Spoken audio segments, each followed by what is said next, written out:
Relax, the press box is closed, but the mic is just getting warmed up. Welcome to the Hockey Writers Inc. Join your host, Ron, as we talk all things Philadelphia Flyers and Lehigh Valley fandom.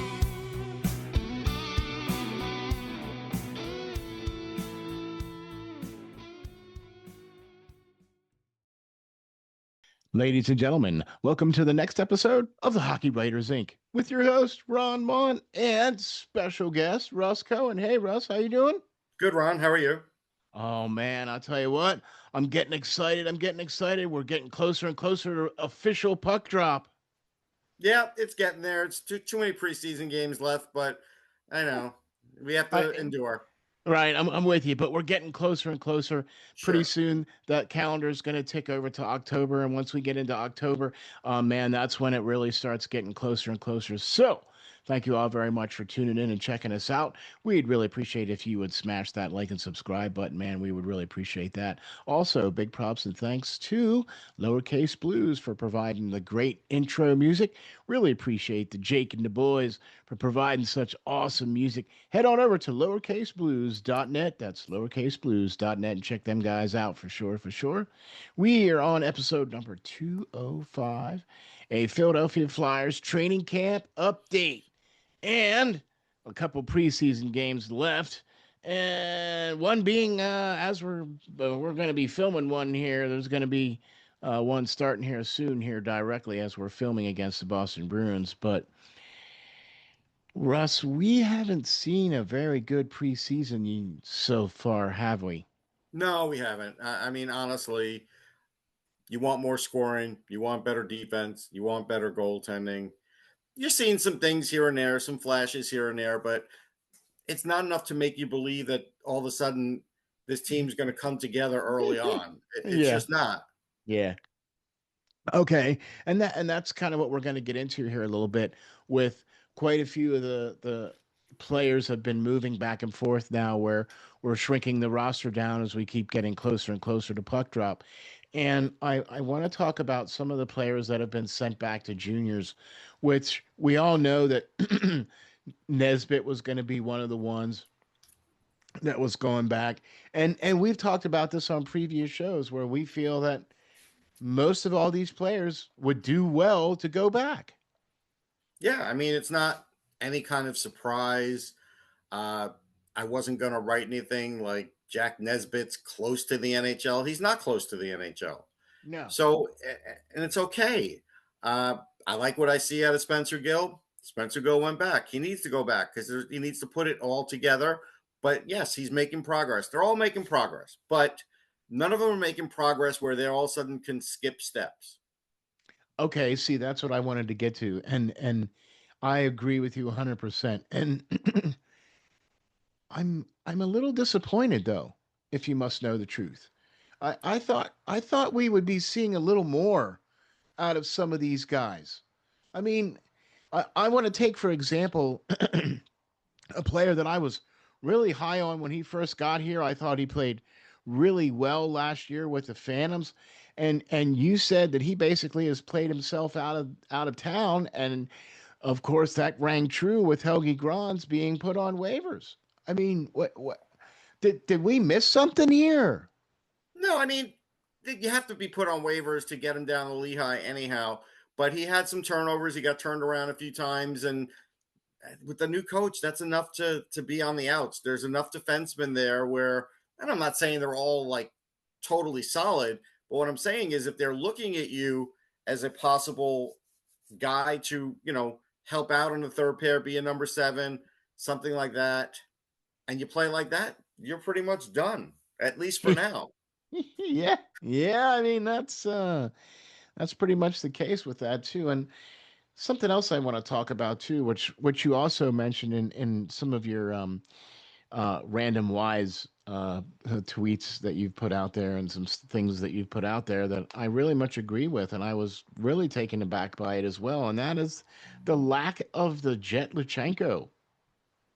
I, I mean, we saw flashes last year. We saw him play relatively okay with the Phantoms. I mean, relatively, all things considered. What's the deal with Jet? Is he still on the hurt side? I mean, he's been cleared to play, right? No, we can't use that. And I think there's been enough games now where we should see something. I mean, Okay. we're seeing some decent penalty killing. Once in a while, he makes a good um, pass, but he's not a force offensively. He's not able to get in the middle of the ice and make something happen. They're not going to use him on the power play if he's not showing anything 5-on-5 because you Yeah. haven't earned it. Yeah. So, like, he's playing like a 19-year-old player that needs time to develop. And so that's put you in the spot where it's like, okay, what are you going to do? What are you going to do with him? And and I think the biggest thing here is even if the organization felt like, hey, this guy's better than what people like me think, and he's ahead of the curve and ahead of his age, that's what you thought. That's not what reality is. And so like reality is sort of hit home now where it's like, okay, you may have thought that, but now I think you're seeing that that's not there. And that's not on the Flyers. A lot of that's on the player, a lot of that's on maturing. It's all a complicated process. It's not a cut and dry process. But I'm just saying uh, expectations are great, but great expectations many times turn into disappointment. Especially, I think, when you move up to get somebody that wasn't even on anybody's radar. I mean, not very many people, I think, were thinking that Jet Lachenko was going to go to the Flyers. Not spot, but um, he was definitely on some draft board prognosticators' radar. I Yeah, didn't but have a not that good high. Yeah, I didn't have a feeling of where teams had him as, and I don't listen to any team when a team says, "Oh, they might have taken him next," or whatever. I don't listen to any of that Right, right, because a right. lot of times that those are things that are just meant to distract us and send us lost leaders, and so I don't listen to any of that for any team. So it's like that's not on the Flyers. That's how I address it with all teams. So I don't go by that. I go That by makes sense. okay, Yeah, if that's your guy, you take your guy. That's fine. yeah. Okay, But yeah, no, no. I also go with, hey, they had a chance to not sign him to that ELC. Now, they signed him to the ELC, and rumor is because they didn't want another cutter go chase situation. Okay. So, but what that did was that took him out of any chance of playing college hockey, which is a great Yeah, place he could have played this year. yeah, Now he's in that in between point, and yeah, now this is where it gets a little iffy as to what yeah. to do with him. Exactly, exactly. Because I mean, he would probably be more of a benefit with his junior team, I think, than he would be with the Phantoms. Do you think Well, he maybe, can't or go to the Phantom, so it's well, no, irrelevant. no, but I mean, I'm just saying. So No, it's it'd like be when he, better if he yeah, could go to the Phantoms, but it's irrelevant. He can't. right, yeah. So well, I don't worry about the what ifs, and I only speak in the absolutes. And the absolute is he's going to either play in Philly or in Guelph until he gets traded. They haven't gotten him traded. Nobody's traded him, so those are the two choices on the menu right now. I don't think they're going to send him overseas or anything. So that's it. It's one or the other, okay, and it's up to heard them it what here they want to first. do. But Yeah, clearly, he's not pulling his weight enough to be an no, everyday flyer.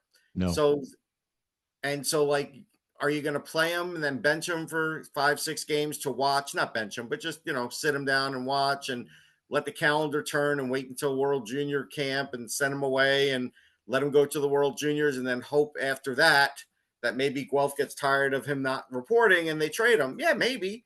And that's kind of what happened with Shane Wright in a yeah. way, but I don't know if they're going to do that. And if they don't do that, then guess what? Then he does have to go back to Guelph.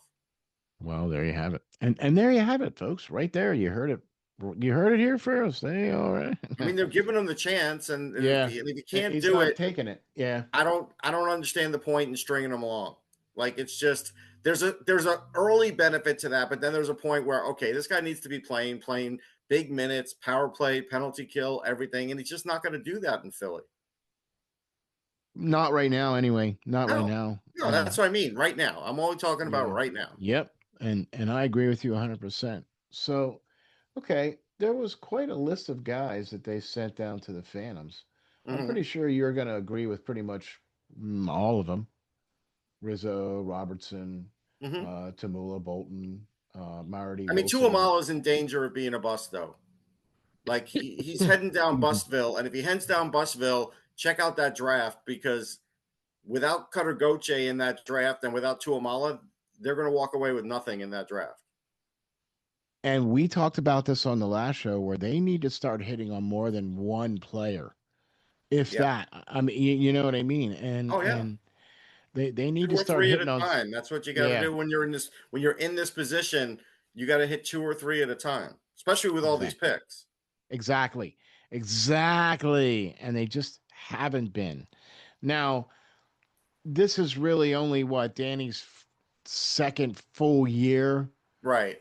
Right. So I mean, we're not going to necessarily see the fruits of all that labor.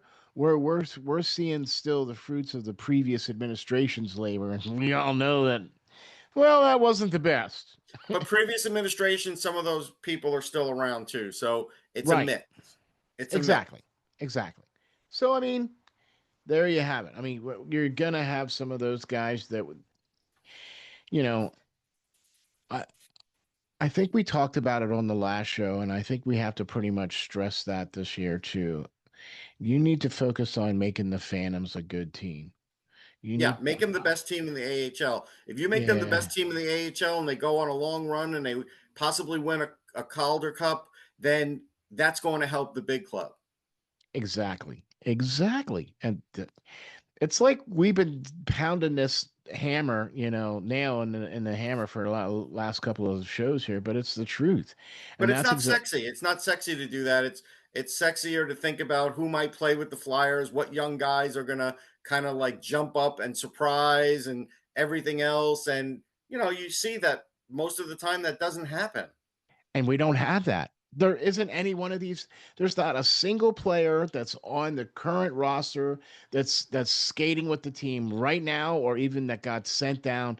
That is that player, other than some of the guys that are already on the club, the Mitchkoffs, the Konechny's, that kind of thing. You're just not seeing those players like that for Philadelphia jump off the page and jump off the ice that we've seen in the preseason so far. No, I mean, that's true. I mean, but again, you know, Mitchkov is a cut above. He is 20, going to be 21 in December. That's quite a difference when you're talking about, a 2 year difference from some of the guys you're talking about. So that's a big deal in development years. Exactly. Exactly. Especially at that age. You Yeah. know what I mean? Yeah. So, um, but And I listen, like, Mitchkov has things he needs to work on. oh, yeah. Like I feel like still in third periods, he doesn't always come up big. I think he has to work on that. Um, like that 6-on-4 that they had against Boston, he didn't really do much in that. Yeah. He's got Yeah. to be there at the end of games if he wants to be that guy. So Yep. there's things for him to work on still. And he's had a full like off season now where he hasn't played anywhere else or anything like that. Right. He's completely, you know, rested from last season to this season, you know what I Yep. mean? So, okay. I'm excited about where we're gonna see the Mitchkoffs. I'm excited about where we're gonna see the Zegras. I'm excited about where how this is all gonna go with the Tyson Forsters and the Owen Tippetts, and I'm excited about what this is all gonna do, even though I know that it's probably not really gonna amount to very much. No, I mean, they're going to be one of those 11 teams in the lottery. They're There going to you be. go. There you And go. it could be the 11th or they could be the 6th. But if you're in it, you're in it. Like that's, Yeah. that, and that's pretty much the way it works, right? Mm-hmm. So I think ultimately they're going to be in it. So Okay. Trevor Zegras, as an example, like now they're putting Dvorak on his line, and I talked about that. Like, hey, you've got to do something to kind of like insulate him for the defensive zone draws or just draws in general, and that's what they're doing, and that's fine. I don't know if Dvorak on the second line is going to be the fix though, because he's proven he's not a second liner in this league. But this is kind of like an experimental thing, so I'm not going to get too deep. But I'll say this: I saw Zegras on a power play, take a face off, and just lose it outright. And I was like, all right.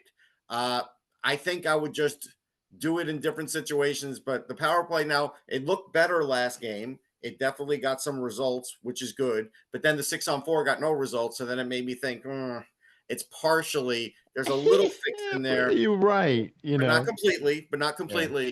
But I don't know if I'd let him take faceoffs on the power play. If I want my power play to be really good, maybe that's the point where I don't have him take faceoffs and have him do it in other situations instead Okay. to try That and get makes better. yeah, that makes sense too. That makes sense too. And frankly, I think that that's what we even talked about in the last show that we've even mentioned. Hey, you got these preseason games. Why not throw these guys together on the power play and see Right, what you got? Because right. you want to do that now instead of doing that, when the games count. I Yeah. mean, I mean, maybe it's just ultimately, me. that's no, but that's true. And, so like Nikita Gurbenkin had a really good game last game. I liked what Yep. he did. He had a nice Yep. goal. He played more consistent.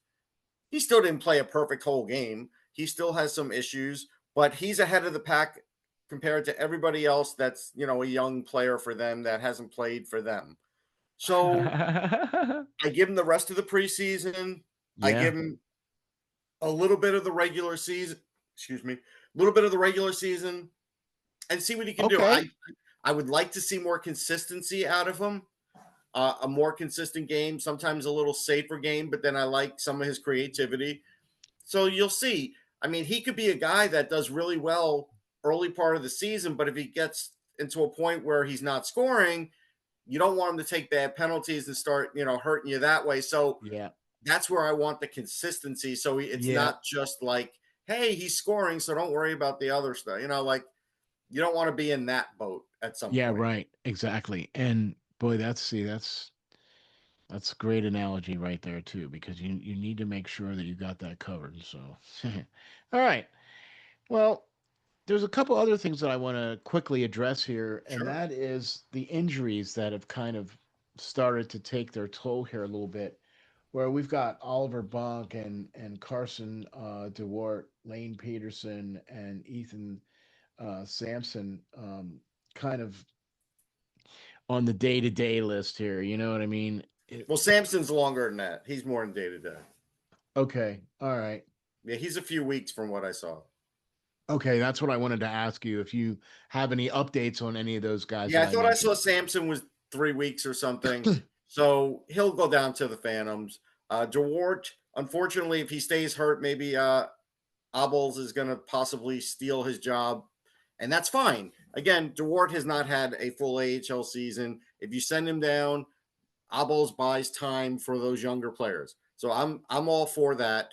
There's no like that's not a step back. That's just a Right, situation right, where right, Danny right. signed a good free agent and this guy could help them help develop. Because again, that's still the number one goal here is to do that. I know everybody's talking about, hey, if they can make that step forward and be like a close to a playoff team, yeah, that's all well and good. But you still have to have all that development. And unfortunately, sometimes there's a trade off with that. And I know that's what fans don't want to hear at times, but that's what happens. Just look at their blue line. Their blue line, they still don't have anybody that is rock solid on the power play. Now, Travis Sanheim's done the best, right? But I'm going to go bring back what Mike Sullivan said the other day to his new Ranger team. In his experience, it was like, hey, I got to manage these guys their minutes because if you play guys in all situations, in all games, there does come a point where you have to dial it back. And Travis Sanheim is going to be that example because if he's playing the power play and he's playing the penalty kill and he's skating longer than anybody in the league as far as miles, and he's playing all these games, and then he's playing in the Olympics, and then he comes back to the Flyers, what is he going to have left? See, that's what most people are missing because not only that, because yeah, you get a break, but if you're not one of those players that's getting the break and you're out there playing, and he's gonna be one of those ones that's gonna And be he's out playing there high playing. leverage games. There's no gimmies. Yeah, exactly, exactly. I mean, and I think he's earned it. I think he Yeah, deserves it. You know what I mean? But yeah, at some point, you're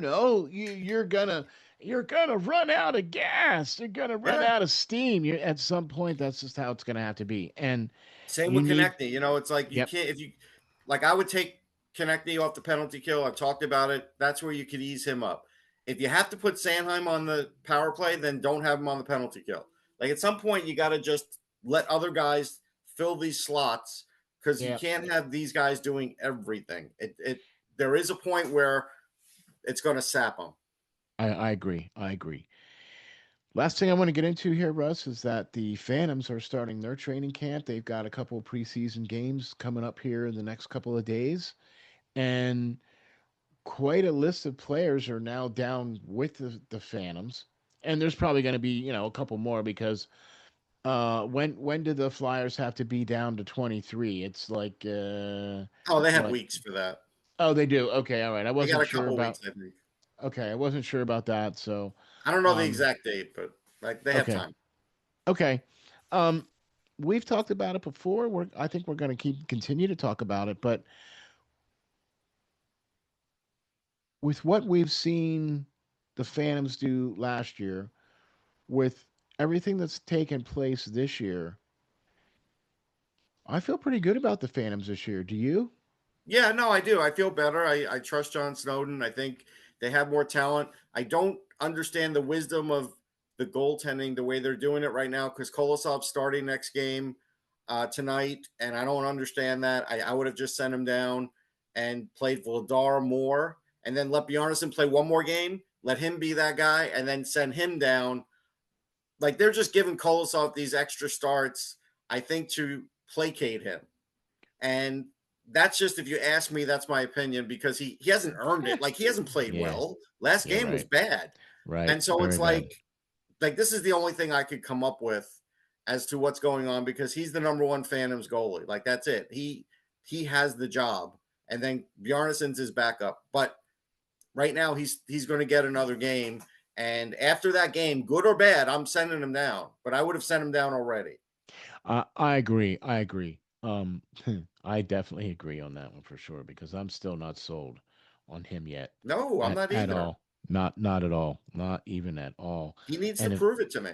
and if he's going to be the number one guy down there in the Phantoms, I'm a little bit worried about that too. If you must know the truth. Okay, I mean that's fair. I mean he has to prove that he can do it. I Right. think at the AHL level he can do it, Okay. but he's yet to prove anything to me at the NHL level. Agreed. Okay. And I'm with you. If he can prove it down there, great. Because Yeah, that's what I want to see. That's exactly what I that's want the to first see. step. Every goalie, go Yep. look at all these goalies in the league and give me a list of all the guys that have skipped the AHL completely. It's a really small list, if not non-existent. It's very small. And some of the ones that have skipped the AHL haven't really fared out that well. That happens too. Yeah. You know what I mean? Okay. Well, I think we covered quite a bit there. I mean, I I really like as long as they can figure out the goaltending issue out. Like I said, I think the Phantoms are going to be in really good hands. I like the hiring of John Snowden as well. Mm-hmm. Russ really likes the hiring as well too, and we both agree that if the Phantoms are in a good spot to make a good run at a Calder Cup, that's only going to bode well for those Yeah. guys and then also for the team. So Yeah, I mean, I'm still worried about the NHL goaltending, and I haven't seen Dan Vladar enough to say that I'm not worried about anything. That's not a slight on him. He just only has played a period, right? That's it. exactly. Now tonight he'll play more. Tonight he should get two periods. So we'll see. I mean, I'm not a fan of that in especially if you have seven uh preseason games. Like, just let the guy play the whole bloody game. It You would be know? good, but I think then Kolosov would have an issue. Well, no, so you just rotate him out. You've Yeah, got I mean, you've but got time's seven. running out. Time's running out because Phantoms camp is starting, and so Right. you can't cripple John Snowden by not letting him know what goalies are going to be there when they're going to be there. That doesn't help him. Exactly. Exactly. And we all know that the Flyers and the Phantoms are all going to be trying to do the same system, right? And the So Royals. Don't forget about the Royals because in the past nobody had really talked about the Royals kind of coordinating with the Phantoms, coordinating with the Flyers. Now they're all going to coordinate. that is even better news, Russ. Thank you for that, man. Yeah. Look, you're just breaking news all over the place, man.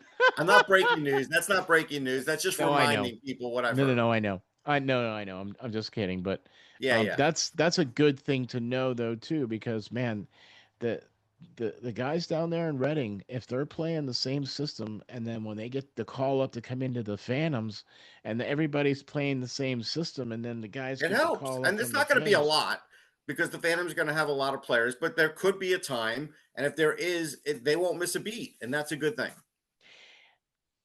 and there you have it. I mean, if they won't miss a beat, that was clearly the issue last year. I think Oh, yeah. For the when last players couple of years. when the players got called up, but ever since John Tortorella was coach Yes. and LaPerriere was with the Phantoms, it's been kind Yes. of a whew, alrighty. Well, Russ, I think we got a good one here in the book, sir. Thank you so very much for being here and for Yeah. Thanks. um yeah, man, for doing this with us, man. This is really awesome. Look, all you have to do is go to Google and type in Russ Cohen. That's it. And you'll Right? see my stuff. And you'll see all his stuff, like his There's 11 another Russ books. Cohen that does like mushroom foraging. And for some reason, he gets listed ahead of me. But then there's me. Oh, well, don't pick the mushroom foraging guy, right? I'm not Pick saying the not pick him. It's just don't click on him. I don't wish him anything. Don't click on him thinking it's me. Just click on. You'll know it's not me because I don't even eat mushrooms. So there you go. and so there you have it, folks. Right there you go, straight from the horse's mouth. He doesn't eat mushrooms. Okay, but all you have to do is go to Google, type in Russ Cohen. You can find a number of his 11 books out on Amazon. Some really great reads out there for sure. All the great stuff he does with Locked On Flyers with Rachel. You got to go check them out. Get subbed up for that, and all the stuff he does for elite prospects. For, I mean, it's quite a laundry list. So go Off the Google it. post, there's a lot of stuff. Yeah, Right. Right. it's all Follow good. him on Sportsology on X for sure. Be sure to check him out at sportsology.com. We'll have links in the description here for you. Appreciate that. I'm your co-host, Ron Mont. You can follow me on X at RJ underscore media. And then you can also follow the show at HCKY Writers Inc. That's HCKY Writers Inc. on X. Be sure to follow the show. Be sure to be looking out for a new website coming out here real soon. We're getting things linked up and getting things going. I'm hoping here real soon. Fingers crossed within the All next right. maybe couple days, we're gonna have the new website. It's gonna be exciting. I can't wait for you guys to see it. It looks awesome. So thank you all very much for tuning in and checking us out. We will catch you all on the next episode of the Hockey Writers Inc.